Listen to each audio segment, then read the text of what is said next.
இன்னைக்கு காலையில மட்டன் சூப்போட தான் என்னோட பொழுது விடிஞ்சது. நைட்டே சூப்பெல்லாம் வச்சு ரெடி பண்ணி வச்சுட்டு, காலையில அத சூடு பண்ணி குடிக்கணும். அதுதான் ஹெல்த்தியும் கூட.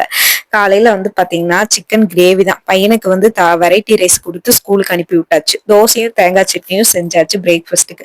மதியத்துக்கு வந்து சிக்கன் கிரேவி மாரி செஞ்சு வச்சுட்டு, திருப்பூர் வீடியோக்காக கிளம்புறதுக்காக நான் பண்ணிட்டு இருந்தேன். அதே சமயத்துல எனக்கு சீக்கிரமாவும் செய்யணும். எனக்கு வந்து ரொம்ப டைமும் எடுக்கக்கூடாது. குழம்பு மாரி வைக்காம கிரேவி மாரி வச்சிடலாம் அப்படின்னு சொல்லிட்டு சோம்பேறி சிக்கன் தான். ஒண்ணும் இல்ல, வெங்காயம் மிளகாய் தாளிச்சு விட்டுட்டு இஞ்சி பூண்டு பேஸ்ட், மல்லித்தூள், மிளகாத்தூள், கரம் மசாலா இது எல்லாம் போட்டு சிக்கனை பிரட்டி ஊற வச்சிருப்பேன். அதுக்கப்புறம் அப்படியே எடுத்து தாளிச்சு விடுறது மட்டும்தான்.